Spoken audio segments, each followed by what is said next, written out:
trade benefits are shared equitably, and it directly contributes to sustainable development and shared prosperity.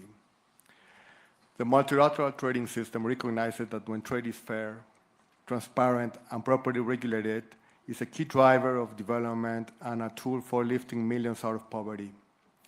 Trade must serve people, generating well-paid jobs, fair wages, and opportunities that foster social inclusion. In the economic sphere, Mexico promotes a strategy of shared prosperity that places workers at the center of decision-making processes, recognizing that decent work is the foundation of a better quality of life. In this sustainability dimension, our priority is to prevent, reduce, and reverse environmental degradation while fostering a circular economy. Our national energy policy advances renewable sources and accelerates the transition toward cleaner production and consumption patterns, while ensuring equitable access to water as a fundamental human right. Through the Plan Mexico, we are empowering MSMEs by integrating them into national and global value chains, facilitating access to credit, digital tools, and capacity building program is essential for equitable growth and innovation. At the same time, we are investing in human capital, aligning education and training systems with the skills needed for the green and digital transitions. Environmental sustainability lies at the heart of Mexico's industrial and trade policy. We promote investment that meets standards on water reuse, clean energy, and solid waste management, with encouraging community-centered business practices. Environmental responsibility and resource efficiency are not obstacles to competitiveness. They are its foundation.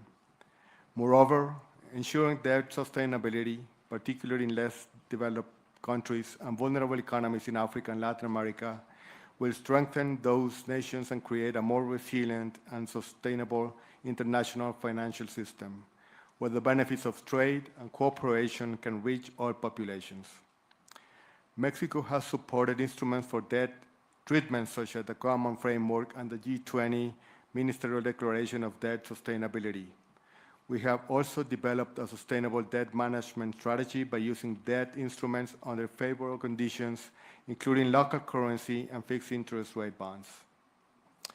Through sound public budget management, Mexico has increased investment in social protection and education above 6% and 4% in real annual terms, respectively. Thus, we advocate for international debt frameworks that enables this development-oriented approach, preserving fiscal space for health, education, and sustainable infrastructure. The G20 must lead by example in implementing the Sevilla Commitment, strengthening the Common Framework, and expanding it to include middle-income and climate-vulnerable countries is both a moral and economic necessity. The G20, the United Nations, and international financial institutions must act in coherence. Mexico calls for an advancement of its synergies between the Sevilla Action Platform, the Pact for the Future, and G20 Financial Track. Finally, Mexico believes that the strength of the G20 lies not only in its economic power, but in its collective moral responsibility. Let us lead with courage and conviction to make trade fair, debt sustainable, and development truly inclusive. Thank you very much for your attention. Thank you. Thank you indeed, Minister. I now have the privilege to call on the Minister of Foreign Affairs of the Kingdom of Saudi Arabia, Prince Faisal bin Farhan Al Saud, to take the floor. بسم الله الرحمن الرحيم. فخامة الرئيس سيريل رامافوزا، الحضور الكرام، يسعدني أن أشارك في قمة هذا العام في مدينة جوهانسبرغ تحت شعار التضامن والمساواة والاستدامة. ويسرني أن أستهل كلمتي بنقل تحيات خادم الحرمين الشريفين وسمو العهد حفظهم الله وتمنياتهم الصادقة بنجاح مساعي رئاسة جنوب أفريقيا التي تستضيف أعمال مجموعة ال20 ولأول مرة في القارة الأفريقية، ومساعي الدول الأعضاء بتعزيز التعاون الاقتصادي وتحقيق التنمية المستدامة على الصعيد العالمي. الحضور الكرام، تؤكد المملكة العربية السعودية دعمها الكامل للجهود الرامية إلى إصلاح منظمة التجارة العالمية وتعزيز نظام تجاري متعدد الأطراف عادل وشفاف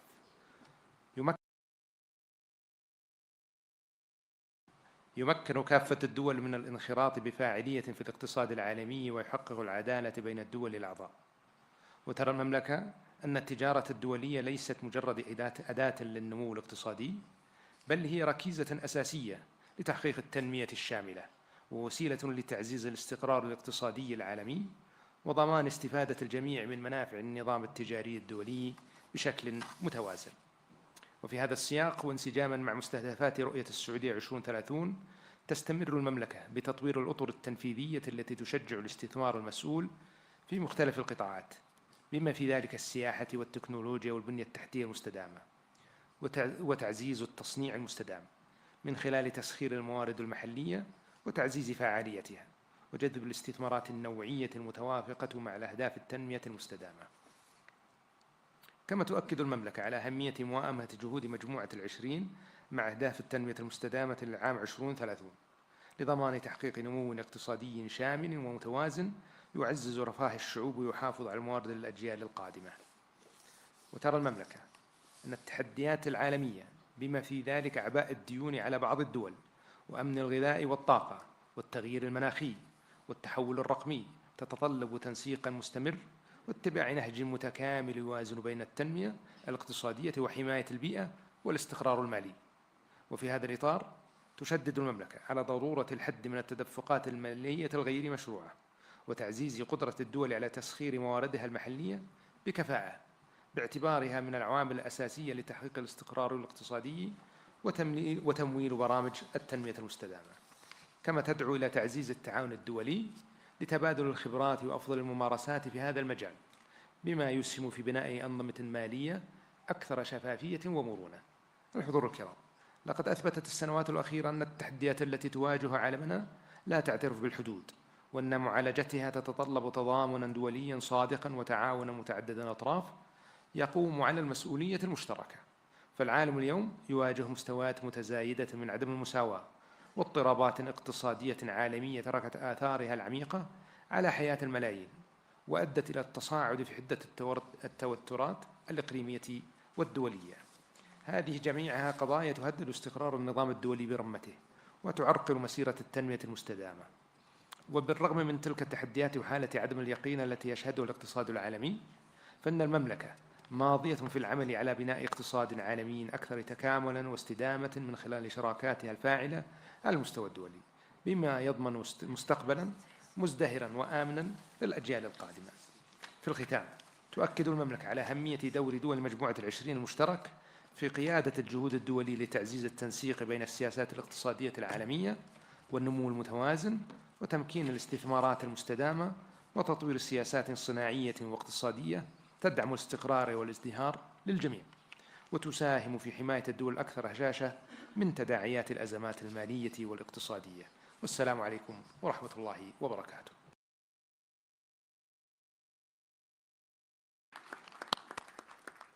Thank you very much, Your Royal Highness.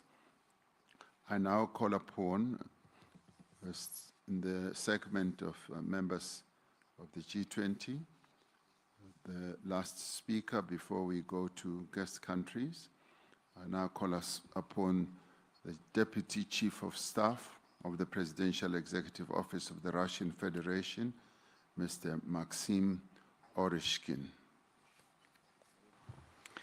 Thank you, President Ramaphosa. The international economic order is definitely in crisis, and it is no longer matching new and emerging realities. This crisis is three-dimensional: the crisis of globalization and openness, the crisis of global economic institutions, and the crisis of economic development models. These days, global economy is facing a severe fragmentation. Advanced economies continue to engage in illegitimate unilateral actions, including sanctions, trade barriers, technological and educational restrictions, as well as seizure of sovereign assets. These methods of unfair competition destabilize the global economic architecture, disrupt supply chains, discourage long-term investments, hold back the global growth, and undermine progress in achieving the Sustainable Development Goals. Today, we are here in Africa, a region that urgently needs strong economic growth to meet the needs of its fast-growing population. We should talk today about access of Africa and the Global South to new technologies, healthcare, education, and most importantly, financing. We're concerned that financial flows to developing countries are simply not enough. Even the official development assistance came to a steep decline in 2024 of 7.1% and is projected to fall further.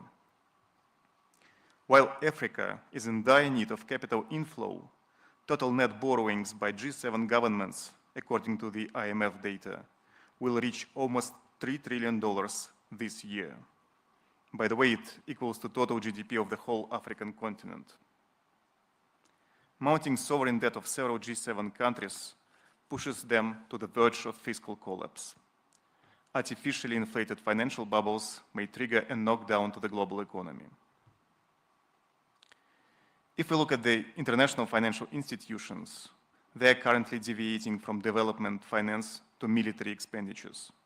Thus, financing goes back to the Western economies, and in many cases through the corruption schemes in Ukraine. The World Bank, for example, has provided Ukraine with more aid in 3 years than to all African countries combined. Moreover, African economies face biased rejections and complicated procedures of funding from the World Bank and the IMF. Definitely, all these institutions should be reformed to benefit the Global South. Dear colleagues, global economy and its growth structure has already changed. BRICS and countries of the Global South now form the dominant driver of global growth. We have the talent, the resources, the technology, and the capacity to drive growth and improve the lives of our people. Unlike in previous decades, the Global South economies are ready this time to move forward with their own platform for economic growth, based on their own solutions. In technology and education, in trade and connectivity, in finance and investments. The rise of this emerging platform of growth becomes more evident with each passing year. The fact that growth in the 21st century will come mainly from the Global South is indisputable. We call the G20 to get back to the fundamentals of sustainable development. It means poverty reduction, social inclusion, and environmental sustainability. This should be based on sound economic development, which includes fighting protectionist and illegitimate unilateral measures, including sanctions, tariffs, technological and educational restrictions. To fulfill this mandate, the G20 should stay a multilateral platform for coordinated action acting in solidarity, equality, and sustainability. Russia is ready to play an important role in this process. Thank you. Thank you. Thank you very much. Thank you, Your Excellency. That concludes for us the segment of the members of the G20 speeches. We now move on to section B, which is guest countries, who will, as we have to conserve time, be limited to 3 minutes each. And I do hope that we are able to keep to that to the extent that we can. I now call upon His Excellency, Dr. Abiy Ahmed Ali, the Prime Minister of the Federal Democratic Republic of Ethiopia. Your Excellency Cyril Ramaphosa, Your Excellencies, Heads of State and Government, distinguished delegates. Let me begin by extending my appreciation to President Cyril Ramaphosa for his extraordinary leadership. I also would like to acknowledge Johannesburg, a city of opportunity and progress. Excellencies, it is with humility and hope that I address you on African soil at this historic G20 summit. Humility because Ethiopia's journey is still unfolding. Hope because our story, like that of many nations here, shows that transformation is possible even in difficult circumstances. Ethiopia is a land of ancient civilization, defined by resilience and prospects still being written. Our homeland has sheltered faiths. Our people have built lasting societies. From this legacy comes Maddamar, a philosophy of unity in diversity, of synergetic collaboration that multiplies potential and of progress shared by all. Guided by this spirit, Ethiopia is moving toward inclusive growth. Our cities are becoming hubs of innovation. Industrial parks reshape economies. Farmers use tools their parents could never imagine. Young entrepreneurs and building businesses that were impossible to dream of a generation ago. For too long, countries like ours have been labeled fragile or poor. Yet our story is a quiet revolution of bold actions rewriting what is possible. Because growth is the achievement of people who refuse to be left behind. In Ethiopia, we have learned that inclusivity is not charity, it is efficiency. When every farmer, entrepreneur, and innovator shares in progress, the economy becomes self-sustaining. Our journey has been tested by drought, conflict, and global shocks. Yet from those tests emerges transformative renewal. We are investing in renewable energy that powers both homes and hope, digital infrastructures that connect citizens, and green agriculture turning smallholder farmers into climate champions. Excellencies, we're not here to speak of despair. We're here to speak of possibility and of shared responsibility. In that spirit, let me highlight 3 priorities. First, debt. Ethiopia has engaged actively with the G20 Common Framework to unlock resources. Debt relief must translate into investments that empower people and secure the future, including educated children, modern hospitals, and resilient infrastructure. Second, climate. Through our Green Legacy Initiative, Ethiopians have planted over 48 billion seedlings, restoring soils, watersheds, and hope ecological restoration must become the new global investment landscapes, supported by debt for climate swaps and green value chains that reward nature and communities. Third, energy and digital transformation. The Grand Ethiopia Renaissance Dam symbolizes Africa's renewable ambition. We are expanding into solar, wind, geothermal, and nuclear power, and we envision an Africa energy network that drives industrialization while achieving net zero emissions. Through Digital Ethiopia, we have liberalized telecom, expanded broadband, and advanced digital finance. By 2030, we aim to complete our national digital public infrastructure, integrating IDs, payments, and data platforms to serve citizens. For Ethiopia, artificial intelligence is a tool for inclusion, helping predict droughts, diagnose diseases, and support local language, ensuring technology works for all. Excellencies, Ethiopia's journey mirrors that of many emerging economies. Our success offers lessons, our challenges offer insights. Inclusivity and sustainable growth is both a practical and a moral imperative for our continent. It requires humility to reconsider what we treasure and courage to redefine what we value. I propose that the G20 adopt a new lens, measures resilience as growth. Let us count not only GDP, but the capacity of societies to withstand and adapt, because that ultimately is what sustains development. Ethiopia stands ready, rooted in Maddamar, to contribute to this shared global journey. I thank you.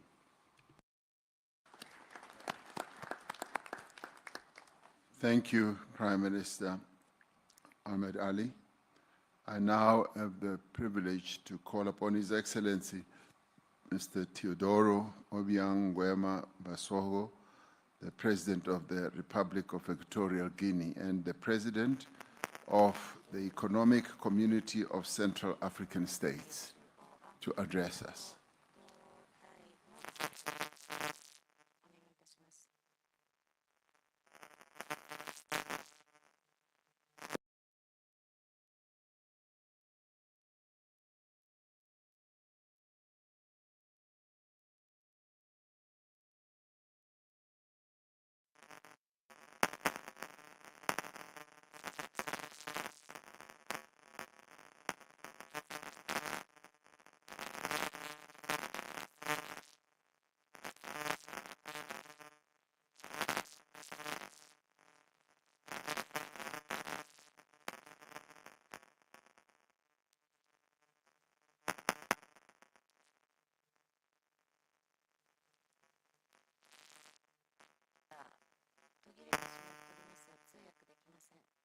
When traveling the world, you're not just looking for any agency.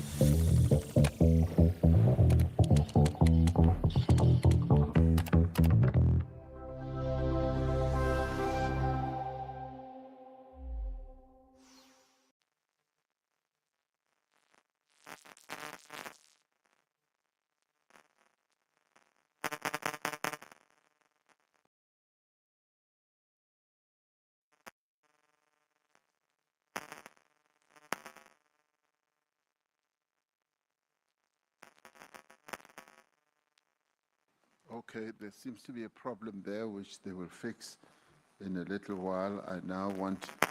I will come back to President Basogo. I now want to move on to His Excellency, the President of the Republic of Finland, Alexander Stubb. Thank you very much, Cyril, and thank you for the invitation. You know that Finns are famous for two things. One, they speak very shortly, and two, they love rules. And I hope I will stick to both. It's a great privilege to be here for the first time representing Finland. We've never been at a G20 meeting before, and we really appreciate the invitation. Jonas Störe and I both come from Nordic countries, and we once calculated that the Nordics would be G10. So perhaps I'll speak in that spirit. Cyril, for me, this meeting is very much a symbol of multilateralism.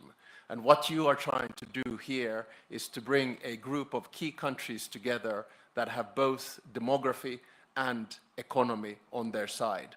And you are doing it at a time when there clearly is a change in the world order, where I believe personally that the nexus of power is moving eastbound and southbound. And now I think all of us pretty much have a choice. And the choice is between multilateralism, which you are representing, and multipolarity. And these two things are very different. For me, multilateralism is about cooperation, it's about rules, it's about norms, and it's about institutions. I like these rules because they are the ones that bring exactly the thing that you have up there on the board: solidarity, equality, and sustainability. My big worry right now is that the world is moving more in a multipolar direction. And multipolarity, though it gives power to nation states as such, is problematic because it's more transactional, it's more about deals, and therefore it's more prone to conflict. There have been many excellent interventions here today about rules on trade, rules on the way in which we engage with each other.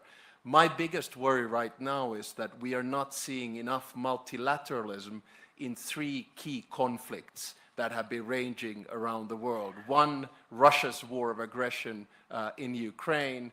Two, the situation in Gaza. And three, the situation in Sudan. So I hope that we lean towards multilateralism. And let me say, coming from a small country, what I believe the West should do in this. I think the West should understand that the multilateral institutions that were created after World War II and that were upheld after the Cold War, the power structure of them is right now unfair. It needs to be changed. We need to distribute power in a world that exists today, not the world that existed in 1945. That is the best way for us to drive multilateralism and get it back on track. Thank you very much. 3 minutes and 12 seconds.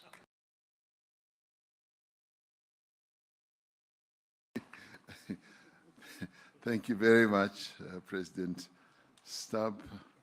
You were just so precise, Alexandra. That's the Nordic spirit, I take it.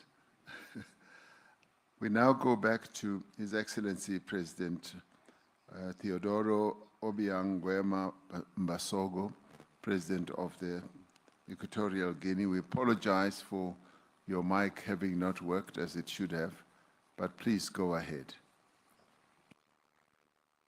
Sus Excelencias, Jefe de Estado y de Gobierno y Jefe de Delegaciones, distinguidos invitados, señoras y señores. Me dirijo a ustedes en nombre de la Comunidad Económica de los Estados de África Central.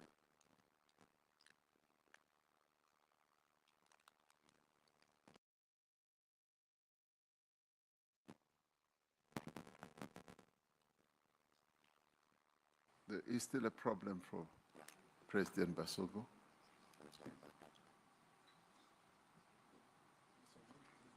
My apologies again, President. The technicians told me that they had fixed it, but it seems like they still need to do a little bit more work. And with that in mind, I will move on, and we will give you double the time. I will move on to His Excellency, the Prime Minister of Ireland, Mr. Michael Martin. Thank you very much indeed, President Ramaphosa, and congratulations to you and to South Africa on your G20 presidency, the first on African soil.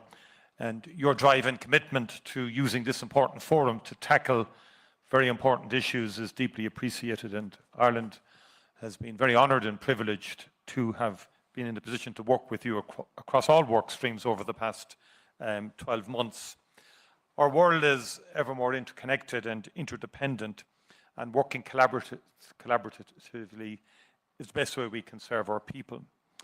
Our long-standing commitment to international law, multilateralism, and active engagement in international fora motivates us to advocate for an inclusive international system that leaves no one behind. And in that context, there is an urgent need to end war and conflict. War and conflict damages and undermines economy and economic growth. And in that context, there must be renewed efforts to end the illegal invasion of Ukraine by Russia and the war that has ensued, and also the horrors of Gaza and the appalling situation in Sudan. We must work very hard to end these wars in addition to the many other conflicts. Ireland advocates for economic growth to be inclusive, to be resilient, and to be environmentally sustainable. And our focus has always been on investment in human capital in terms of education and training as the key underpinning of economic growth into the future. Economic growth has to contribute to equality, to poverty reduction, and must align with international commitments on climate change and environmental protection. Ireland welcomes the G20 efforts that support inclusive growth on the African continent and beyond, seeing this as an endorsement of the Agenda 2030 commitment to reach the furthest behind first. Women's economic empowerment is crucially important as a direct pathway towards gender equality, poverty eradication, and inclusive economic growth.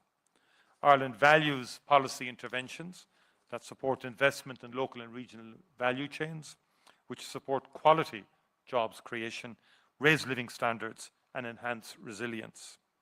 Digital inclusion is a key enabler of a growing economy, and we're supportive of work to develop a fair and inclusive digital economy with effective rules for digital trade. Trade and investment need to create opportunities for those considered the furthest behind, particularly women and marginalised groups. And Ireland, along with the European Union, is committed to an open and rules-based multilateral trading system with a modernised WTO at its core. The rules and the standards that the WTO provides are crucial for all of us who depend on global trade and allow all trading nations to benefit. The stability and the predictability provided by the rules-based multilateral trading system is key in supporting sustainable development. It does have to, however, be modernised and must also address the impact of the increasing use of trade-distorting industrial policies. Growing debt servicing costs, as has been said, translates into reduction in many countries' expenditure on the core areas of health and education and social protection, again impacting their ability to reach the furthest behind first. Ireland supports the outcome of the Financing for Development Conference, the Seville Commitment, and we are supportive of the institutions and initiatives that assist countries with debt issues. And these include the G20, which has developed and is overseeing the implementation of the Common Framework for Debt Treatments, the Global Sovereign Debt Roundtable, and the Paris Club. And we continue to call, where appropriate, for reform and improvements of these institutions and initiatives.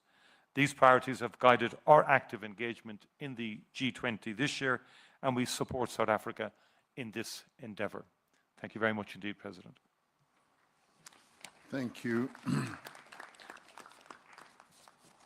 Thank you, Taoiseach. I now would like to go back to His Excellency, President Ngwema Basoko. He will have been given a roving mic so that he can make his input. The fixed microphone does not seem to be working as well as it should. Go ahead, Your Excellency. Sus Excelencias, Jefe de Estado y de Gobierno y Jefe de Delegaciones, distinguidos invitados, señoras y señores. Me dirijo a ustedes en nombre de la Comunidad Económica de los Estados de África Central. Permítanme expresar mi agradecimiento a la República de Sudáfrica por su liderazgo y por el tema elegido para su presidencia del G20, a saber, solidaridad, igualdad y sostenibilidad. Esta cumbre de Johannesburgo tiene lugar en un momento en que la arquitectura de la economía mundial aumenta las desigualdades en lugar de reducirlas entre las naciones. Durante décadas, nuestros pueblos han soportado los costos de un sistema desproporcionalmente a unos pocos y castiga a los más vulnerables. Sin embargo, nuestra región de África Central también ofrece soluciones globales. A modo de ejemplo, la cuenca de Congo constituye la segunda mayor masa forestal tropical del planeta y uno de los últimos grandes sumideros de carbono. El Golfo de Guinea garantiza la seguridad de rutas marítimas vitales. Nuestros suelos y minerales críticos desempeñan un papel clave en la transición energética y nuestra juventud representa un motor de innovación, siempre y cuando logremos liberar todo su potencial. Nos reunimos hoy en el G20, un foro que pretende ser el espacio donde las economías más influyentes del planeta dialogan sobre el futuro global. Sin embargo, permítanme recordar que ese futuro no puede constituirse ignorando las voces del sur global, ni repitiendo las fórmulas que han perpetuado las desigualdades entre las naciones. Para que el crecimiento económico sea inclusivo y sostenible y que no deje nadie atrás en nuestra comunidad, quisiera ofrecer a esta cumbre unas soluciones que pueden ayudar para los más necesitados. Primero, hacer que la arquitectura financiera mundial sea más justo. Esto significa facilitar el acceso al capital para las economías en desarrollo, establecer un marco de solución de la deuda, reformar los bancos multilaterales del desarrollo y promover la justicia fiscal. La CAC apoya la propuesta de Sudáfrica de crear una comisión sobre el costo del capital del G20, con el fin de diagnosticar y corregir las deficiencias estructurales en la evaluación y fijación de riesgo soberano. Segundo, transformar los minerales críticos en prosperidad compartida mediante la creación de valor en origen. Esto implica claramente desarrollar cadenas de valor locales, establecer normas que generen oportunidades, dividendos comunitarios y que garanticen la integridad ambiental, así como el vínculo entre lo humanitario, el desarrollo y la paz. La transición energética no debe reproducir los antiguos modelos extractivos. Tercero, garantizar la seguridad alimentaria y nutricional mediante inversiones desde la producción hasta la distribución. La CAC necesita socios para apoyar la agricultura climáticamente inteligente, el sistema de riesgo y la producción regional de fertilizantes para reducir la dependencia de las importaciones y la volatilidad de los precios, invertir en el almacenamiento de cadenas de frío y servicios de asesoría digital dirigidos a los pequeños productores, sobre todo las mujeres y los jóvenes. Asimismo, abogamos por la creación de una reserva alimentaria general y de un sistema de alerta temprana. Solicitamos el apoyo financiero del G20 para promover una seguridad alimentaria basada en la cadena de valor para ser autosuficientes. Cuarto, reconocer y recompensar los bienes públicos mundiales, en particular la cuenca del Congo, cuyas selvas absorben miles de millones de toneladas de carbono y protegen los regímenes de lluvias más allá de nuestra región. En efecto, proponemos la creación de una ventana de financiamiento específica basada en los resultados complementarios al Fondo de Pérdidas y Daños.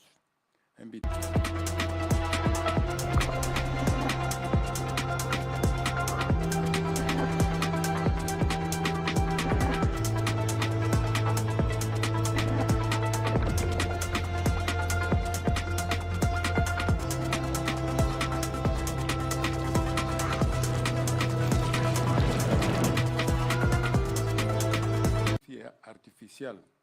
Esto debería impulsarnos a la inversión en infraestructuras digitales, públicas y en la innovación inclusiva.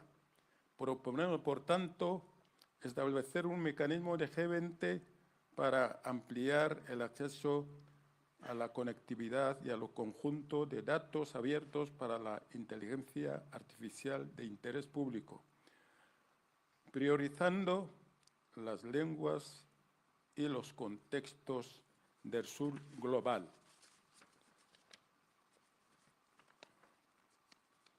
Sobre todo, estos 5 imperativos se encuentran en una agenda transversal para medir y combatir la desigualdad entre la base de hechos y no de mitos. La CAC respalda la creación de un panel internacional sobre las desigualdades a fin de seguir las tendencias, evaluar las causas y medir el impacto de las políticas. El mundo reclama una gobernanza más justa y es nuestra responsabilidad ofrecer una respuesta que conduzca a un futuro más próspero para todos los pueblos del planeta. Muchas gracias.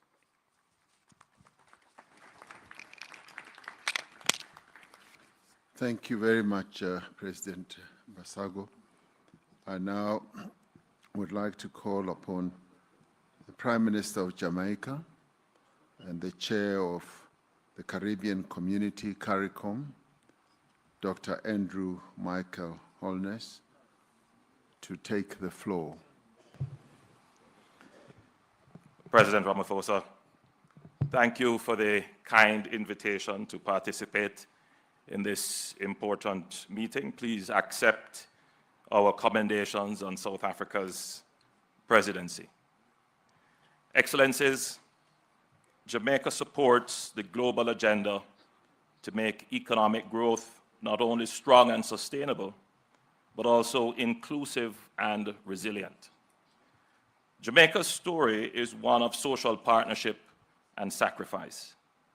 We transformed our economy after decades of instability through disciplined macro-fiscal reforms anchored in responsible debt management, institutional strengthening, and targeted pro-growth initiatives. We reduced our debt, lowered poverty and unemployment, contained inflation, stabilized foreign exchange, and built robust reserves.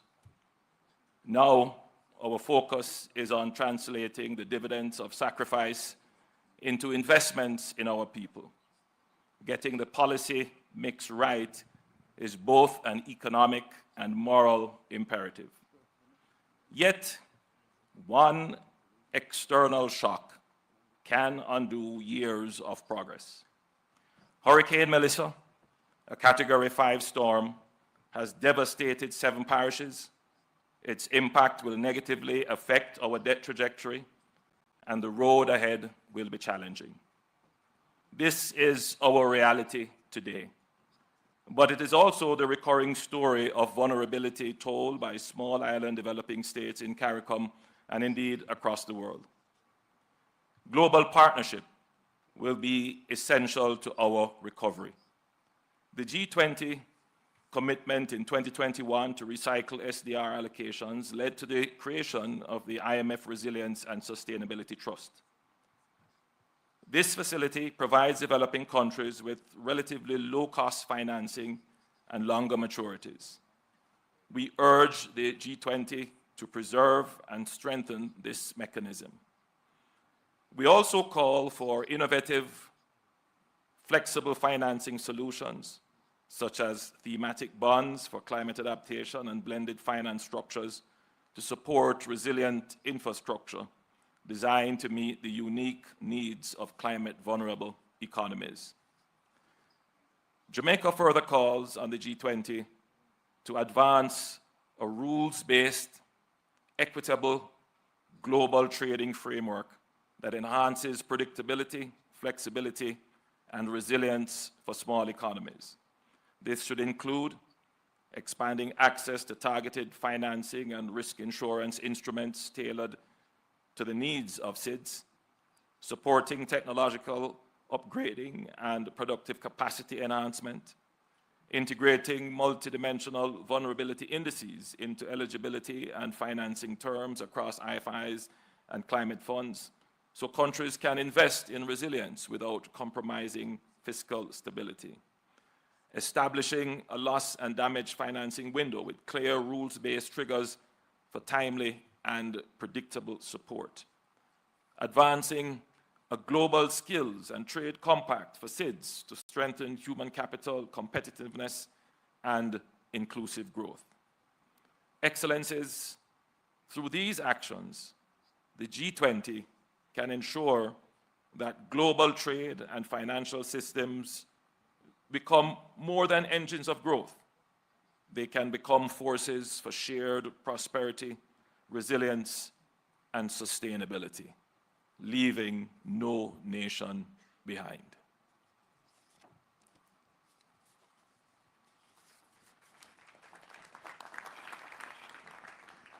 Thank you, Prime Minister, and we should collectively pass our condolences to you and the people of the Caribbean for the devastation that we all witnessed as you faced a huge calamity.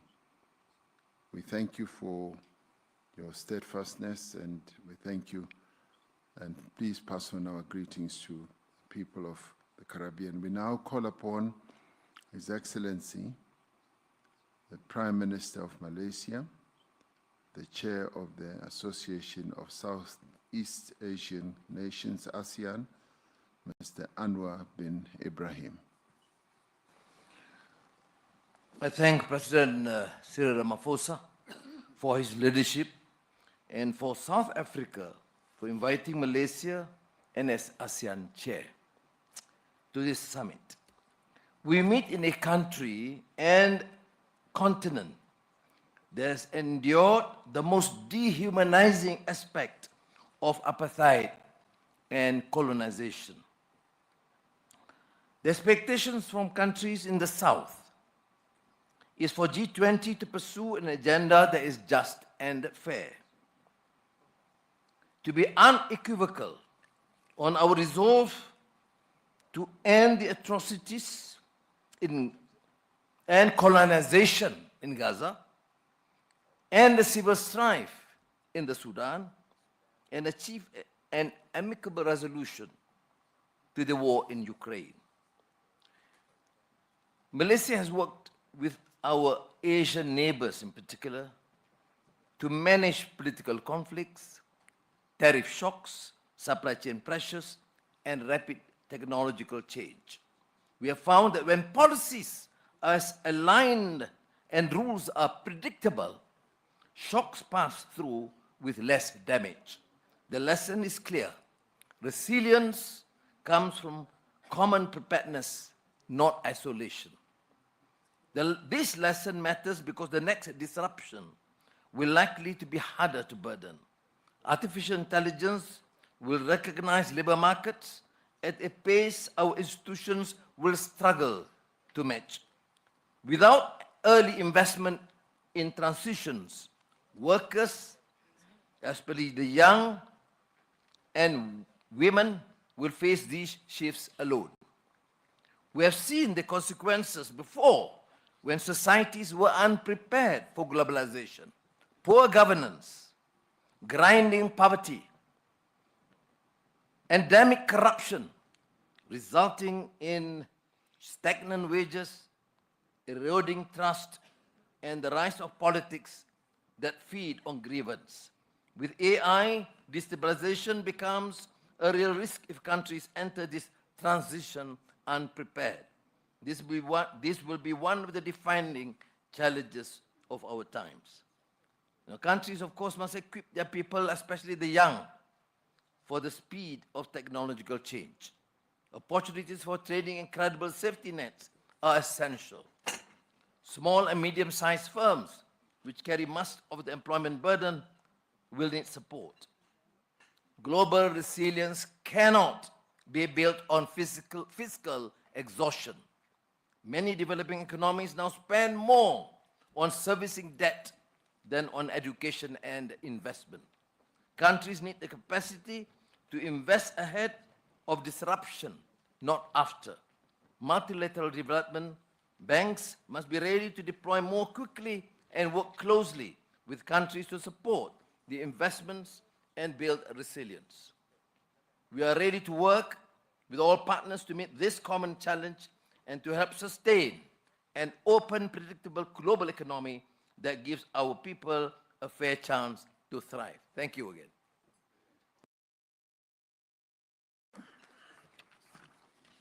Thank you, Prime Minister. It now gives me pleasure to ask His Excellency Dr. Pedro Sanchez Perez Castijon, the President of the Government of Spain, to take the floor. Thank you for giving me the floor, President Ramaphosa, my dear friend, and allow me to congratulate you for the adoption of the declaration. We meet at a moment of deep uncertainty for the global economy, for sustainable development, and for multilateralism.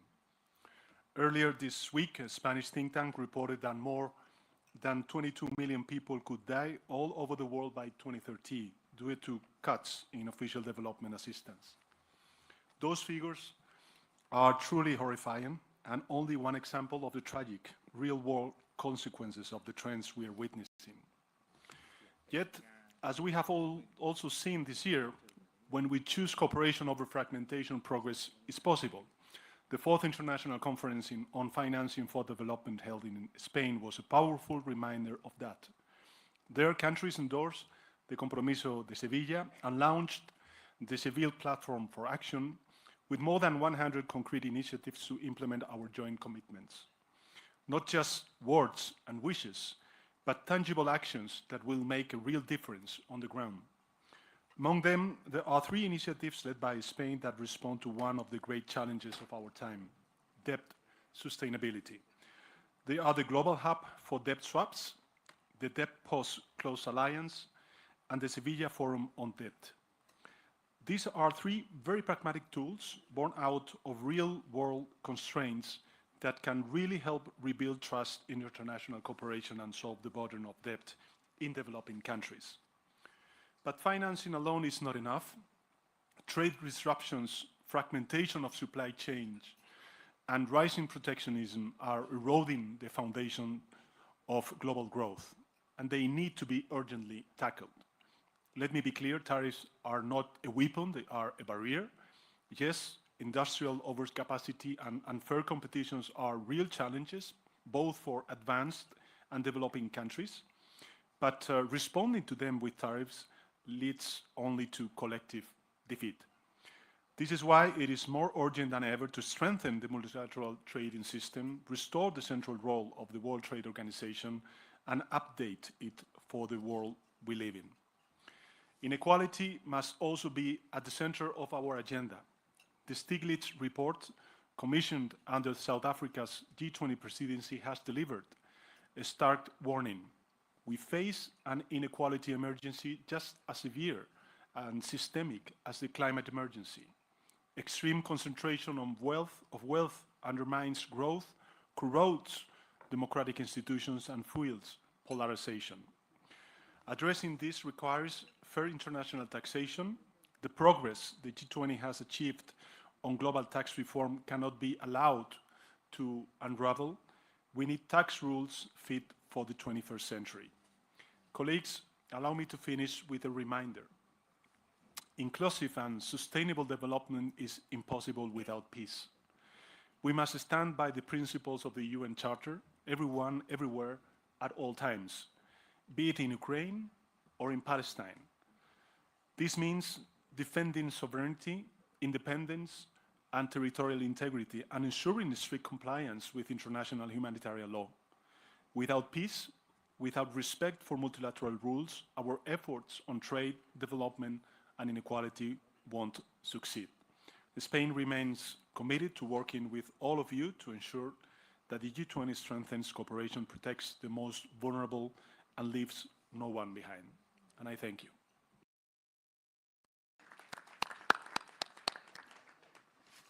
Thank you, my good friend, President Sanchez. I now call upon Her Excellency Dr. Nedumbu Nandi Ndaitwa, the President of the Republic of Namibia.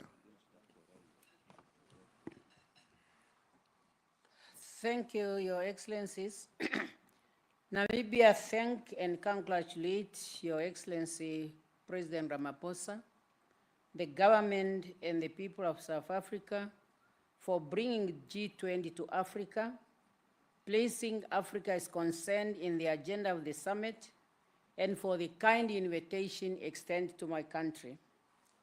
Guided by the African Union Agenda 2063 and the UN Agenda 2030 for Sustainable Development, the importance of addressing development priority from the African perspective cannot be overemphasized. Developing countries find themselves on debt trap as a result of capital high cost for developing countries based on the perceived risk that does not reflect the reality on the ground. In the face of unfair financing terms, recently Namibia honored its international obligation by redeeming its 750 million Euro bond on time, signifying strong fiscal responsibilities. However, we are considered by decision makers as a risk country. We need a fair international financial institutions. Being the most meaningful way, we can place people at the heart of sustainable development. Our focus on advancing the transformation of global governance must be underpinned by the common understanding that only an inclusive and representative international system will have the capacity to respond to the present-day challenges. If our financial architecture is not fit for the purpose, we will continue to see the pressure of a looming global debt crisis that intensified imbalance between developed and developing countries. We are not seeking for free money. We want a fair and equal financing opportunities. For Namibia to grow and industrialize our economy, Namibia is welcoming investors to invest on value addition at source for our natural resources, including critical minerals, to yield a broad-based benefit for all our people. To leave no one behind, countries must mobilize adequate resources for development, apply responsible debt management, and safeguard resources for essential social and economic programs such as education, health, and infrastructures. Namibia urges the G20 leaders to strengthen debt treatment framework by providing concessional financing to countries that demonstrate commitment to sound debt management and to be innovative in strengthening others. As we strive towards reducing inequality within and among countries, fair taxation, financial inclusion, and social protection are essential tools. In Namibia, social protection coverage has expanded with old age grants reaching 98% of eligible citizens, and children grants stand at 66% of vulnerable children. These measures ensure that vulnerable groups that include people living with disability are supported in the path to prosperity. It also allows women and youth to play their role in development. As I conclude, I can say let us reaffirm our shared commitment to inclusive and sustainable economic growth guided by the SDGs by focusing on 3 pillars. 1, strengthening trade-drive economies. 2, securing financial for development, while responsible managing debts and reducing inequality through inclusive policies. And all these are talking to the theme of this conference, which we really very much welcome, namely solidarity, equality, and sustainability. Thank you for your kind attention. Thank you, President Nandi Ndaitwah, President of the Republic of Namibia. I now call upon His Excellency, Mr. Dick Schoof, the Prime Minister of the Kingdom of the Netherlands, to take the floor. Thank you, Mr. Chair. And as Minister of Finance, I will speak on behalf of the Netherlands. And I think it's important to emphasize this since I still have to fly back home with my Prime Minister. First of all, let me say how much I appreciate your hosting this first G20 on the African continent. We know what a challenge it is to organize a major international conference, and this summit reflects the growing importance of your country and Africa as a whole on the global stage. And I think I can speak on behalf of everybody that you have been a fantastic host, so thank you for that. In the run-up to this summit, the Netherlands was pleased to work with you on key themes of your presidency: solidarity, equality, and sustainability. And as the world's 18th largest economy, we greatly appreciate the opportunity to be part of the G20 again this year. I would like to make some brief remarks on 3 topics that all feed into one another: economic growth, debt sustainability, and private capital mobilization. First, it's clear that we need economic growth in order to achieve inclusive and sustainable development. However, the most straightforward and direct way to unlock economic growth is to immediately end Russia's unjust and unprovoked war in Ukraine. Not only is it causing unbearable human suffering, it also continues to have significant negative global economic spillover effects. And it's the real reason scarce resources have to be invested in Ukraine. Only a just and lasting peace can put an end to all this and can guarantee the security of Ukraine and Europe. Second, on debt sustainability, it's a fact that high debt levels stand in the way of growth. Every dollar spent on interest cannot be spent on investing in a stronger economy. So that's why the Netherlands strongly supports the G20's work on debt sustainability. Specifically, we think it's important to continue working on transparency, because that transparency can help boost investors' confidence in borrowing countries, which in turn will stimulate financing for development. And third, we know there are insufficient public funds to tackle the enormous needs of developing countries. So therefore, we need private capital mobilization as well. So I applaud the finance track for the excellent job it has done this year, mapping out new ways to unlock institutional capital for investment in emerging markets. This includes innovative approaches in the Netherlands to mobilize pension fund capital. It is important that the G20 continues this path. So my appeal, Mr. Chair, is for more international economic cooperation, more transparency, and more private funding, especially when they benefit the world's most vulnerable people. And we realize it's easier said than done. But if the G20 continues to show leadership in this endeavor, I assure you the Dutch government and the Dutch investors stand ready to work with you. Thank you very much. Thank you indeed. And now I would like to call upon His Excellency,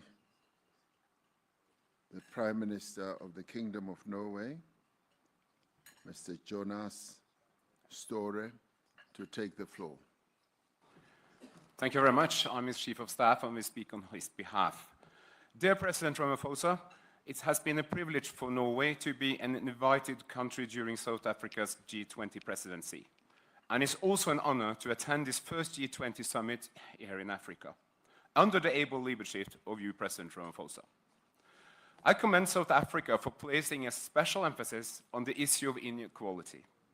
And I thank Professor Stiglitz for providing important input to our discussion, including the crucial observation that inequality is not a given. Inequality is the result of policy choices. As such, it can be fought, including with a progressive taxation system, an effective welfare system covering everyone, and not least, measures that ensure equal opportunities for women and men. Norway invests in equality because it's the best antidote to exclusion, to resentment, to conflict, and democratic backsliding. And we invest in equality because it improves the lives of our citizens and makes our economy stronger. Let me give an example from my country. Research shows that increase in women's participation in the workforce from the 1970s and onwards has mattered just as much to our economy as our revenues from oil and gas. Rising inequality is a global challenge. It is a factor in almost any issue we are dealing with, from war and climate change to poverty and health. Inequality hampers development. Therefore, we fully support the objectives outlined for the International Panel on Inequality. And we support the central message in the report. Reducing inequality requires more international cooperation. And let me point out 3 priorities. Number 1, we must implement the Compromiso de Sevilla. The comprehensive framework was agreed at the 4th Financing for Development Conference. It provides a roadmap to address many of the issues also raised in the report by Professor Stiglitz. Secondly, we have to make progress on the WTO reform. Rule-based trades is crucial for economic growth and development. Multilateralism matters. It's on us to make sure that the next year's WTO ministerial meeting delivers and that Director General Ngozi has the backing she needs. Third, we should continue to strengthen multilateral development banks. Going forward, they will be the main source of development finance. The G20 plays a special role in making sure that they are fit for the task. Excellencies, Norway is a long-standing friend of Africa. We support the development aspirations of the people of this continent as spelled out by Travel Manual in his presentation. I'm therefore pleased to announce that Norway intends to contribute approximately $300 million to the African Development Fund replenishment for the period 2026 to 2028. I also urge others to present generous pledges to this very important fund. These are very critical times, as many of you here has mentioned, especially the situation in Gaza, Sudan, and Ukraine. We support peace in Ukraine, and no one wants peace more than the Ukrainians themselves. We welcome efforts for peace, but for peace to ensure, it must be just and must be rooted in international law, respect the basic tenets of the UN Charter, and provide for the future security of Ukraine and for the rest of Europe. Thank you so much for your attention.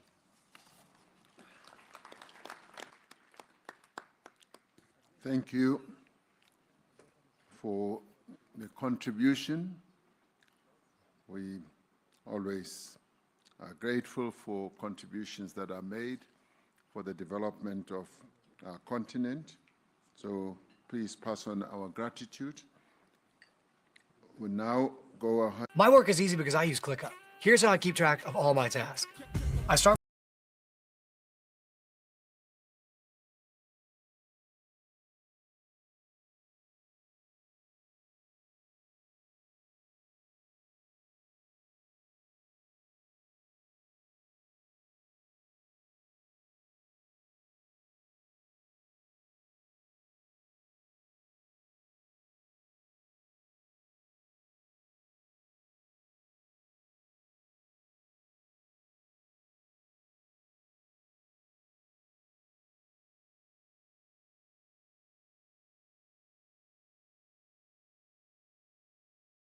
chairperson of the Economic Community of West African States, ECOWAS, to take the floor. Thank you very much, Mr. Chair.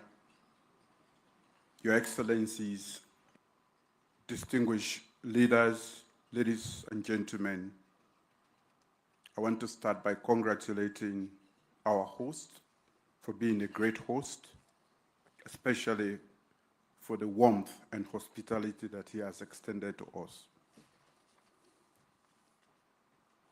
I now bring you warm greetings from the Economic Community of West African States, ECOWAS. The region is currently celebrating its golden anniversary in recognition of various achievements, but also reflecting on the future of the community. We gather here to make important decisions on trade, finance for development, and the existential debt burden. Excellencies, ladies and gentlemen, trade is not just about goods crossing borders, but about creating opportunities in Africa for over 1.4 billion people and providing opportunities to create employment and wealth. In Africa, we are committed to boosting intra-African trade through effective implementation of the African Continental Free Trade Area, a system that empowers small businesses, connects landlocked communities, and unlocks regional value chains. However, we cannot do it alone.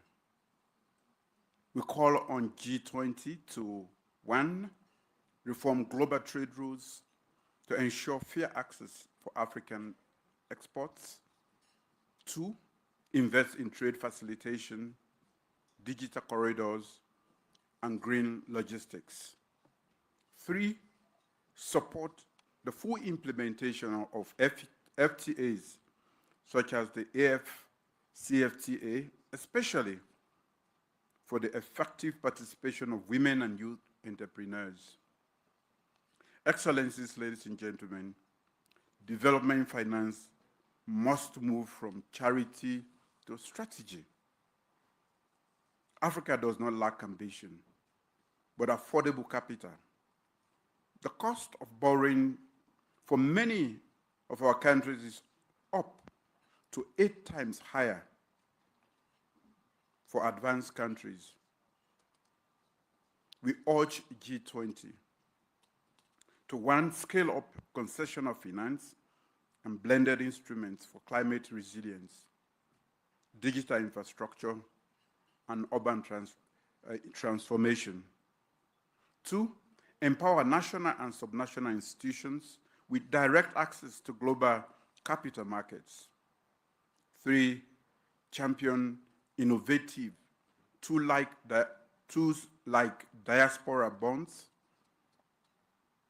carbon credit, and SDG-linked instruments that reflect Africa's realities. Scale up climate finance commitments. Africa contributes, as we all know, less than 4% to global emissions, yet bears the highest climate cost. G20 must support the realization of the 100 billion climate finance pledge and accelerate access to loss and damage fund.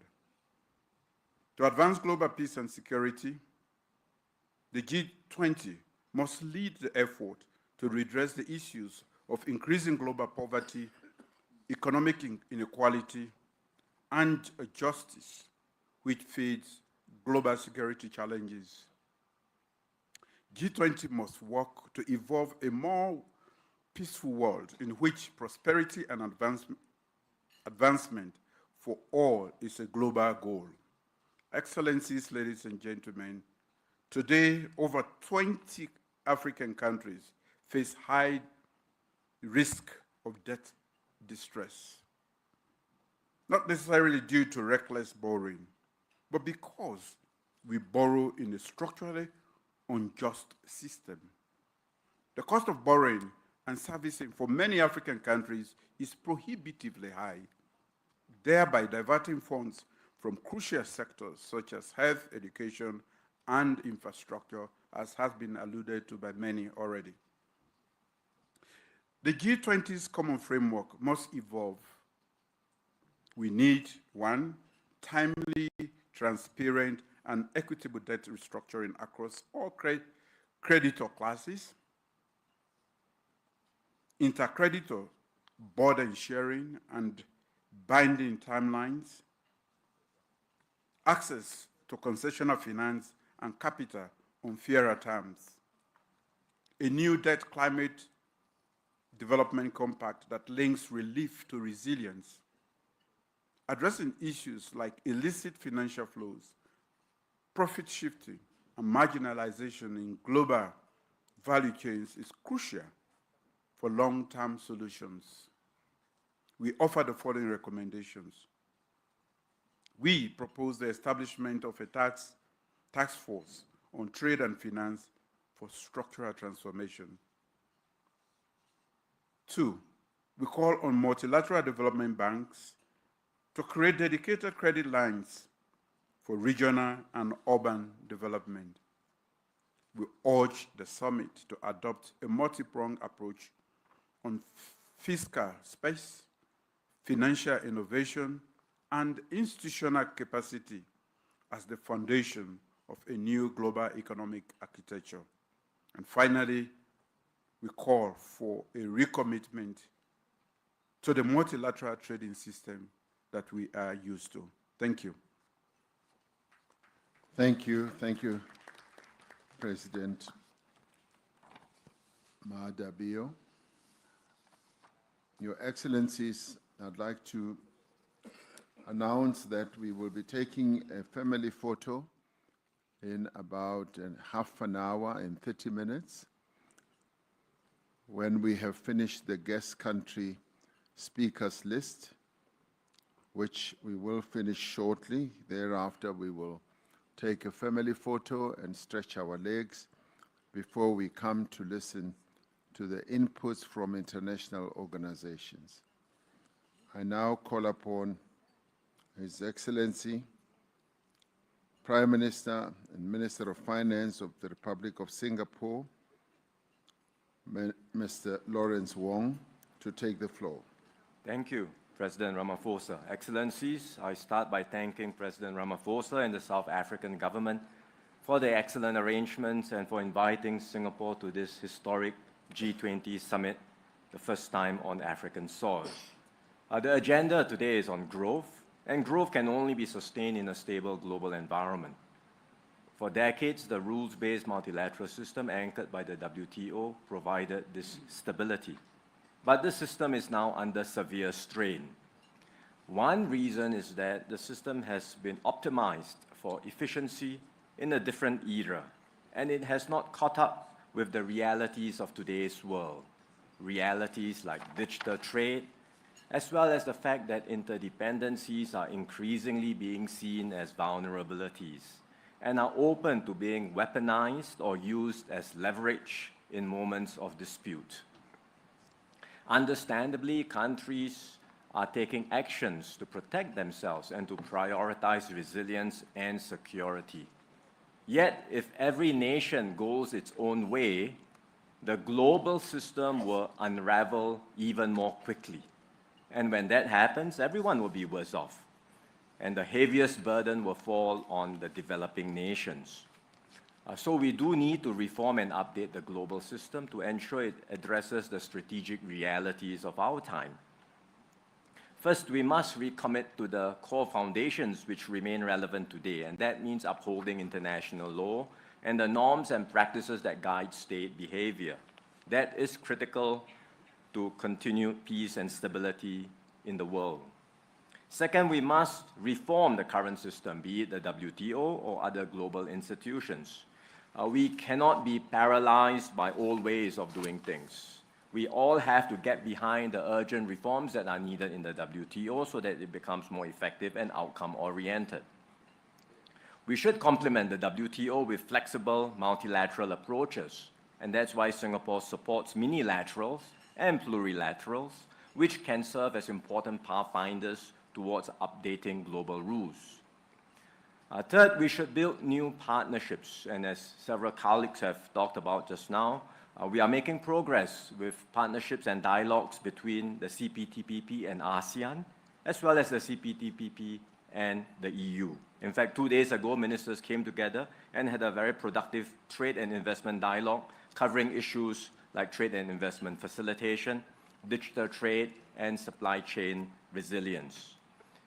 In the same regard, we should look at ways in which we can bring the free trade areas and free trade blocks in Africa closer with Southeast Asia and ASEAN. Recently, Singapore also joined with other countries like New Zealand, Switzerland, and the UAE to launch a new framework called the Future of Investment and Trade Partnership that brings together small and medium-sized economies to keep up the momentum of trade liberalization. All of these efforts can form the foundations of a more resilient and secure multilateral trading system. To be clear, building a new global economic architecture will require significant effort and considerable political will. Multiple efforts are already underway, as I described just now. The G20 can and should play a key leadership role in coordinating these efforts. And Singapore stands ready to do our part and work with all members towards this objective. Thank you, Chair. Thank you. Thank you, Prime Minister Wong. I now move on and request His Excellency, the Prime Minister of the Socialist Republic of Vietnam, Mr. Phang Minh Chinh, to take the floor. Thưa Ngài Ramaphosa, thưa các nhà lãnh đạo và quý vị đại biểu, tôi xin chúc mừng Ngài Tổng thống và Chính phủ Nam Phi đã đảm nhận vai trò Chủ tịch G20 năm 2015 và đánh giá cao chủ đề đoàn kết, bình đẳng, phát triển bền vững. Thế giới đang trải qua những thay đổi sâu sắc mang tính thời đại. Nhiều vấn đề chưa có tiền lệ mang tính toàn dân, toàn diện và toàn cầu. Trong bối cảnh đó, quản trị toàn cầu cần hướng tới mục tiêu trọng tâm là duy trì hòa bình, ổn định và phát triển bao trùm toàn diện. Nguyên tắc quan trọng nhất là tôn trọng, bình đẳng, cùng có lợi dựa trên luật lệ và thông lệ quốc tế. Đoàn kết, hợp tác, đối thoại nhằm tạo ra sức mạnh, đem lại lợi ích, củng cố niềm tin. Cách tiếp cận xuyên suốt là toàn dân, toàn diện, toàn cầu, đặt con người ở vị trí trung tâm. Với phương châm đoàn kết để có sức mạnh, hợp tác để có lợi ích, đối thoại để có lòng tin, tôi xin đề xuất G20 thúc đẩy 3 cái đảm bảo chiến lược sau đây. Một là đảm bảo ổn định để phát triển trong quan hệ quốc tế, chính trị, thế giới và kinh tế vĩ mô toàn cầu. G20 cần đi đầu xây dựng cơ chế, tăng cường đoàn kết, hợp tác quốc tế, tôn trọng lẫn nhau, tìm giải pháp phù hợp giải quyết các xung đột, tạo môi trường thuận lợi cho phát triển, phối hợp chính sách để ngăn ngừa rủi ro hệ thống, ứng phó khủng hoảng, hạn chế rào cản thương mại, giảm thiểu phân mảnh, chuỗi cung ứng, thúc đẩy các sáng kiến, chuyển đổi nợ, đảm bảo ổn định vĩ mô toàn cầu. Hai là đảm bảo hệ thống thương mại đa phương dựa trên luật lệ với trung tâm là WTO, hệ thống tài chính toàn cầu cân bằng, minh bạch, cởi mở, quyền tiếp cận bình đẳng về khoa học, công nghệ và tài chính cho phát triển. Tôi đề nghị G20 tăng cường hợp tác, đấu tranh không chính trị hóa khoa học và thương mại, hỗ trợ các nước đang phát triển bằng cách chính sách thương mại công bằng, hài hòa lợi ích, phát triển hệ thống tài chính hiệu quả và nâng cao năng lực chuyển đổi số, đáp ứng tốt hơn yêu cầu phát triển nhanh và bền vững của các quốc gia, thúc đẩy cải tổ toàn diện WTO để hoạt động tích cực, hiệu quả hơn. 3 là đảm bảo quản trị toàn cầu linh hoạt, hiệu quả, tạo nên hệ sinh thái cho phát triển mạnh mẽ trong kỷ nguyên chuyển đổi số, chuyển đổi xanh. Tôi mong G20 cùng các cơ chế đa phương tăng cường đối thoại, xây dựng khuôn khổ quản trị toàn cầu, hài hòa giữa kinh tế, xã hội và môi trường, giữa hiện tại và tương lai, công bằng, cân bằng lợi ích giữa các nền kinh tế với nhau, thúc đẩy hợp tác về trí tuệ nhân tạo, biến đổi khí hậu, phòng chống thiên tai, dịch bệnh. Thưa quý vị, cố Tổng thống Nelson Mandela từng nói, chừng nào nghèo đói, bất công và bất bình đẳng vẫn còn tồn tại trên thế giới, không ai trong chúng ta có thể thực sự nghỉ ngơi. Việt Nam sẵn sàng hợp tác tích cực, bình đẳng, cùng có lợi với các nước G20 và cộng đồng quốc tế vì một thế giới hòa bình, văn minh, thịnh vượng, phát triển bền vững và bao trùm, không để ai bị bỏ lại phía sau, để mọi người dân đều được hưởng từ thành quả của phát triển và hội nhập quốc tế sâu rộng, thực chất và hiệu quả. Xin trân trọng cảm ơn. Thank you very much. Thank you, Prime Minister. I now call upon His Excellency Mr. Sifi Grieb, Prime Minister of the People's Democratic Republic of Algeria, to take the floor. شكرا السيد الرئيس سيريل رامافوزا. اسمحوا لي أولا أن أنقل إليكم تحيات رئيس الجمهورية السيد عبد المجيد تبون الذي شرفني بإلقاء الكلمة التي يوجهها لهذه القمة. هذا نصها.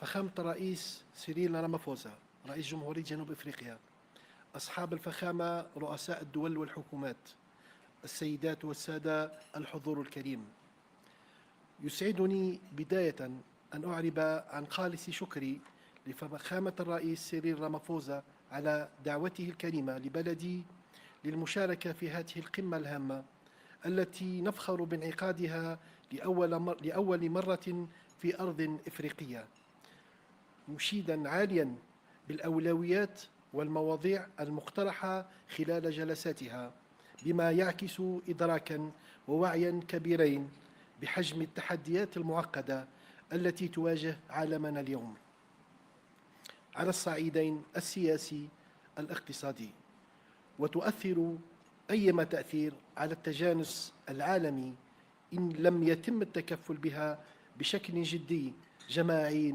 وسريع. السيد الرئيس، فيما يخص الأولويات المطروحة على طاولة اجتماعنا هذا، اسمحوا لي بالتطرق إلى النقاط التالية. أولاً، تجدد الجزائر الدعوة إلى معالجة عاجلة لمسألة ثقل المديونية وخدماتها على الدول النامية والأكثر فقراً من خلال مقاربة تتضمن مسح جانب منها أو تحويلها إلى استثمارات مباشرة ومجدية في هذه الدول، مع مراعاة ضرورة تصحيح التعقيدات التقنية لمسألة تقييم المخاطر من خلال إصلاحات عميقة تسمح بإيجاد مخرج للدول التي تئن تحت وطأة الديون السيادية.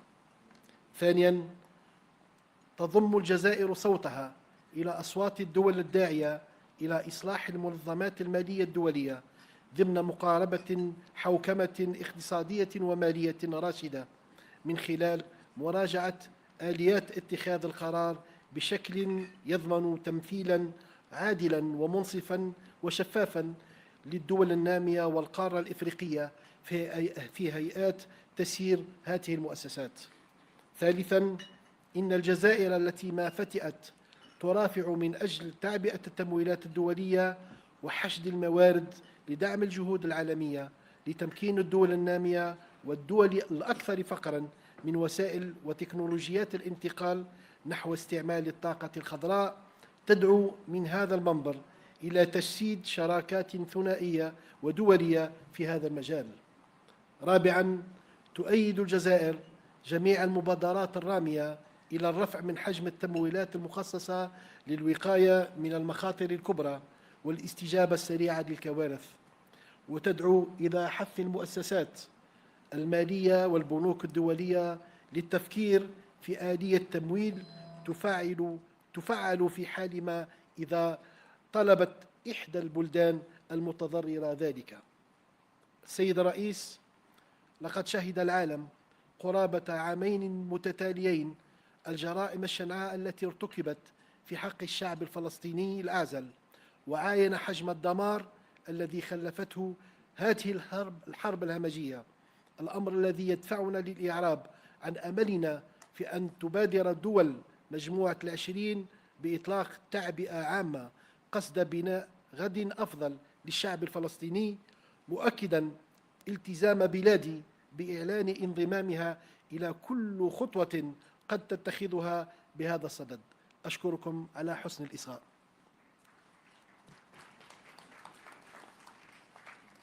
Thank you. There was no real instantaneous translation to that input. Could the translation people look into it? But we now move on. Can it be done now? Yes, let it be done. Excellency President Matamela Cyril Ramaphosa, President of the Republic of South Africa, Excellencies, Heads of State and Government, ladies and gentlemen, distinguished guests. I would like to convey to you the greetings of the President of the Republic, Mr. Abdelmajid Tebboune, who entrusted me with delivering his address to this summit as follows. Excellency President Cyril Ramaphosa, President of the Republic of South Africa,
framework of sound economic financial governance. This includes reviewing decision-making mechanisms to ensure fair, equitable, and transparent representation for developing countries and the African continent within the governing bodies of these institutions. Third, Algeria, which has consistently advocated for mobilizing international funding and resources to support global efforts to empower developing countries and the poorest nations with the means and technologies of green energy transition, calls for the establishment of bilateral and international partnerships in this field. Fourth, Algeria supports all initiatives aimed at increasing funding allocated to major risk prevention and rapid disaster response, and calls for urging international financial institutions and banks to consider a financing mechanism that can be activated should an affected country request it. Mr. President, for nearly 2 consecutive years, the world has witnessed the heinous crimes committed against the defenseless Palestinian people and has seen the extent of the devastation wrought by this war. This compels us to express our hope that the G20 countries would launch a comprehensive mobilization to build a better future for the Palestinian people, and I reaffirm my country's commitment to supporting any step they may take in this regard. Thank you for your kind attention. Thank you.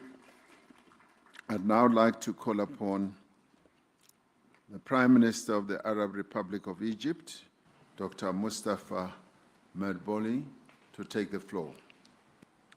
His Excellency Cyril Ramaphosa, President of the Republic of South Africa, Excellencies, Heads of the States and Government, ladies and gentlemen. I am delighted to join you today on behalf of His Excellency President Abdel Fattah el-Sisi at the G20 Summit. I would like to express my sincere gratitude to the sisterly Republic of South Africa for the warm hospitality and excellent organization of the first summit on African soil, and to express Egypt's deep appreciation to the South African G20 presidency for its kind invitation to participate as a guest in the G20 meetings this year. We also commend South Africa's leadership in steering the group's work and in advancing Africa's priorities.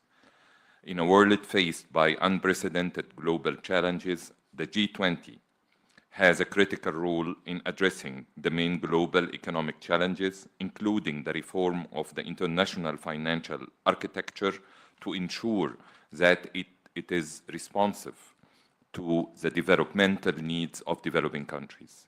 This includes enhancing access to concessional finance through establishing new financial mechanisms, while strengthening the effectiveness of existing ones, improving the business models and financing capabilities of the IFIs and the MDBs, and ensuring stronger representation of developing countries in the global economic governance.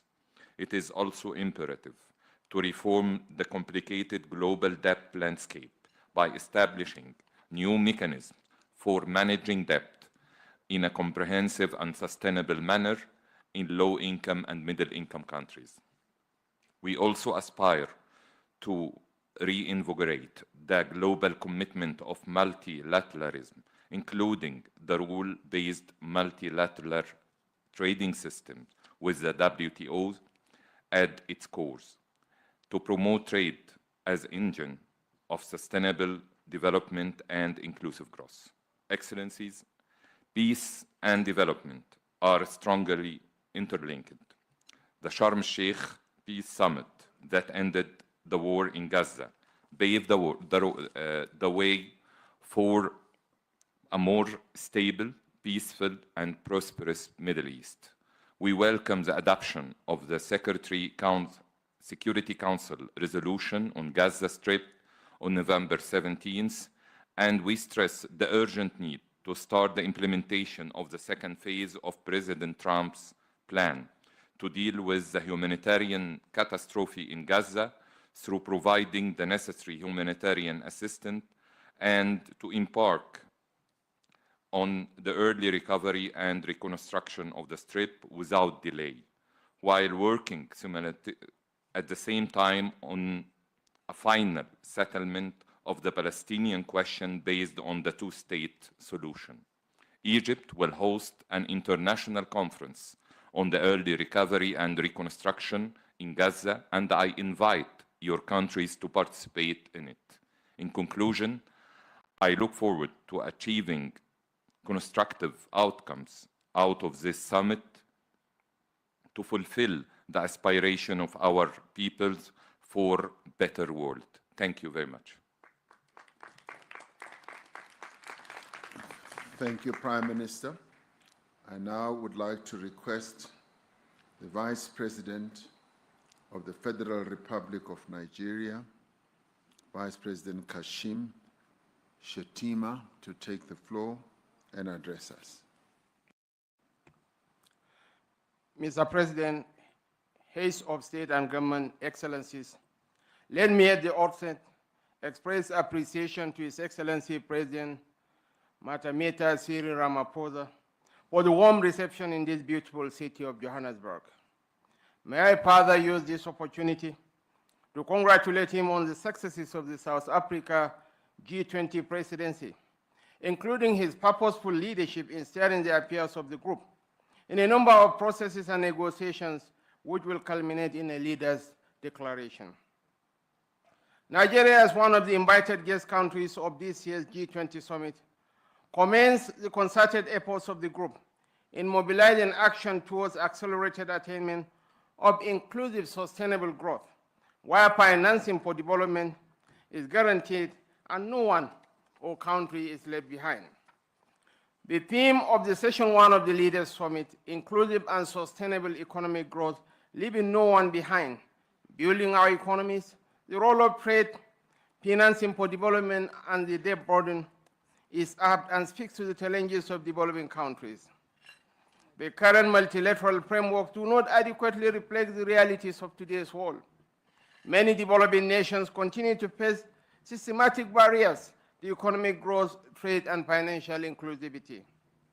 For trade to be truly inclusive, the G20 must take bold steps towards reforming the international financial architecture and global institutions. Only a more equitable and effective system can fairly manage global financial flows, address recurring debt crises, and respond to the needs of all nations, especially those in the global south. Africa cannot realize the positive paradigm shift we seek in its development trajectory without a collective resolve of the G20. Together, we must confront the persistent regional challenges before us, most notably the urgent need for sustainable financing to ensure effective implementation of our developmental priorities. Across many regions, rising debt burdens continue to constrain economic progress and transform local challenges into global vulnerabilities. Ensuring debt sustainability while responsibly leveraging critical minerals for inclusive and enduring development must remain central priorities for the G20. The G20 must, in the adoption of the Leaders' Declaration, take very seriously the need to advance policies that drive sustainable growth, promote financial inclusion, and tackle emerging risk. This includes support for indigenous production, export from Africa, and mechanism to enhance significant increase in FDI flows to the African region. Nigeria has in recent times demonstrated its readiness for both foreign direct and portfolio investments. This progress is driven in part by the fiscal policies introduced by the present administration, all aimed at enhancing the ease of doing business in Nigeria. We are committed to establishing 1,000 active businesses in each ward in Nigeria, with a clear objective of stimulating our local economy through grassroots empowerment, skills acquisition, and job creation. We commend the efforts of the World Trade Organization and its leadership for providing technical assistance to boost fair trade, including through the Women Exporters in the Digital Economy Fund launched in 2024. This initiative has provided grants and technical support to women entrepreneurs and strengthened their digital capabilities and access to global markets. Mr. President, as I conclude, I reaffirm Nigeria's unalloyed commitment to the G20. Let us continue to work side by side, shaping an economic future that uplifts every nation and leaves no one or country behind. I thank you. Thank you very much, Vice President.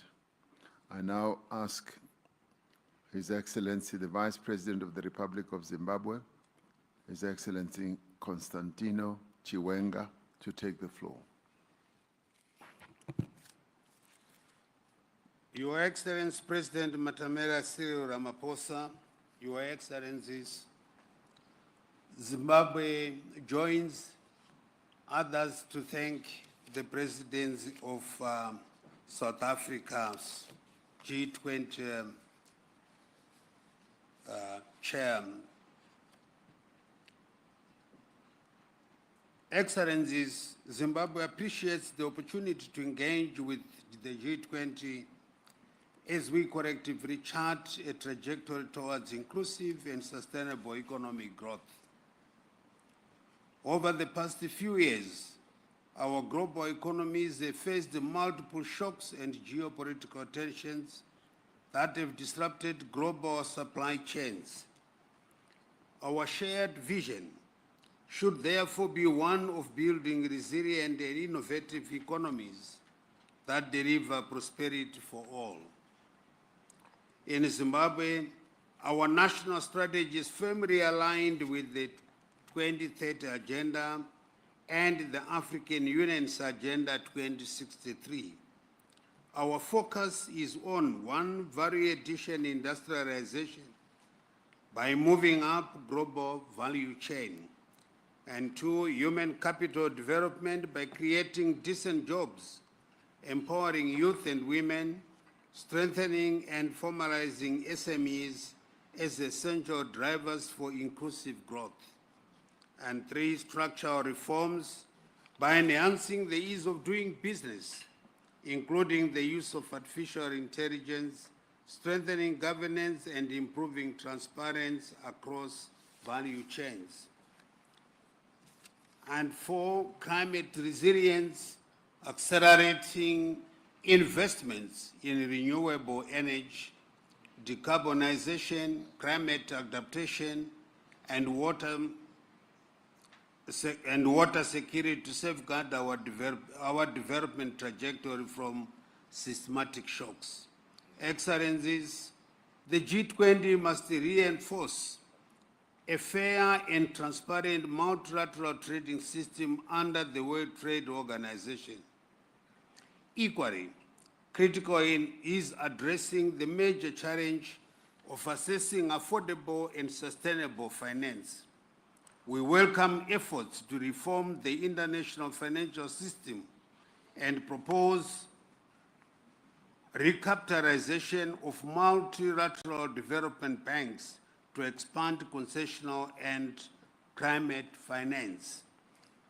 Two, promotion of innovative financing through active re-promotion of mechanisms such as the green bonds, blended finance, and diaspora investments. And third, curbing illicit flows by strengthening efforts against illicit financial flows, tax evasion, and profit shifting to enhance domestic resource mobilization in developing countries.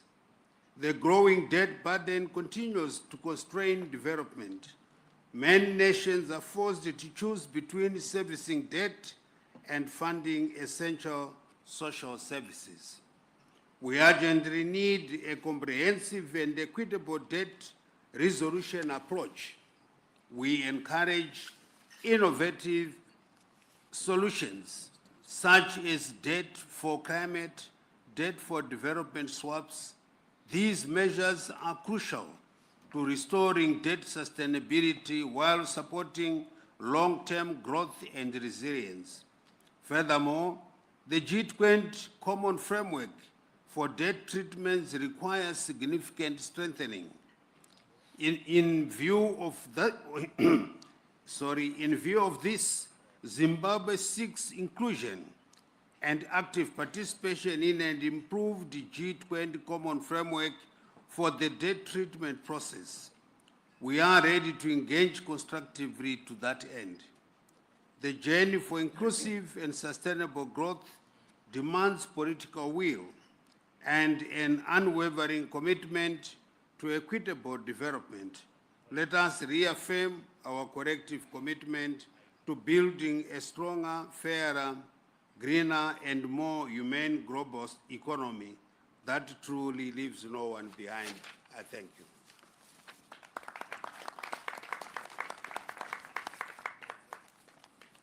Thank you, Vice President Chiwenga. I now have my last two speakers before we take a leg stretch break in order to go and take the family picture. Soon we will be able to stretch our legs. I now ask His Highness Sheikh Khaled bin Al Nahyan, the Crown Prince of Abu Dhabi, the United Arab Emirates. Please take your floor. شكرا فخامة الرئيس. فخامة سيريل رامافوزا رئيس جمهورية جنوب أفريقيا الصديقة، أصحاب الجلالة والفخامة والسمو، أصحاب المعالي والسعادة، الحضور الكريم، يسعدني في البداية أن أنقل إليكم تحيات صاحب السمو الشيخ محمد بن زايد آل نهيان رئيس الدولة حفظه الله، وتمنياته بالنجاح أعمال قمة مجموعة العشرين. وتقدم بخالص الشكر إلى فخامة الرئيس سيريل رامافوزا على دعوته الكريمة لدولة الإمارات للمشاركة في أعمال مجموعة العشرين لهذا العام، وأعرب كذلك عن تقديرنا للجهود التي تبذلها رئاسة جنوب أفريقيا في استضافة القمة لأول مرة في القارة الأفريقية. السيدات والسادة، يأتي اجتماعنا اليوم ليجسد روح الشراكة العالمية ويدعم ترابط الأسواق والتكامل الاقتصادي بين الدول عبر مختلف الأقاليم. وتعمل دولة الإمارات بشكل مستمر مع شركائها على تعزيز مسار التعاون الاقتصادي العالمي وترسيخ نظام تجاري دولي متوازن وشفاف، بما يتيح مشاركة شاملة وفعالة للدول النامية في صياغة مستقبل النظام التجاري العالمي، مما يعزز الوصول إلى أفضل الحلول التمويلية لتطوير المشاريع التنموية والاستثمارية في مجالات التكنولوجيا المتقدمة والطاقة والصحة والزراعة، مع تركيزنا المستمر على بناء القدرات ونقل المعرفة وتمكين المجتمعات. ويسرني اليوم أن أعلن عن إطلاق مبادرة دولة الإمارات الذكاء الاصطناعي من أجل التنمية، التي تخصص $1 مليار أمريكي لتمويل مشاريع الذكاء الاصطناعي في الدول الأفريقية بهدف دعم التنمية الاقتصادية والاجتماعية من خلال تعزيز منظومة البنية التحتية الرقمية والارتقاء بالخدمات الحكومية لرفع الإنتاجية وتحسين جودة الحياة.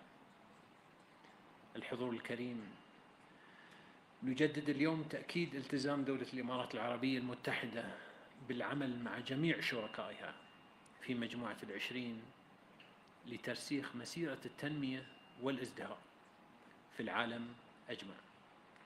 شكرا لكم.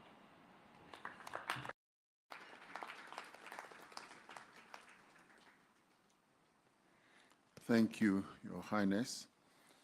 My last speaker in this segment, before we take a break for the family photo, whereafter we will then get international organizations to have their opportunity to speak.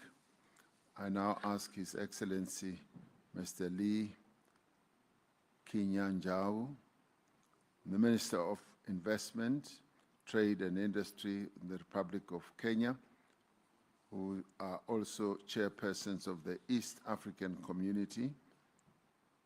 Please go ahead. Thank you, Excellency.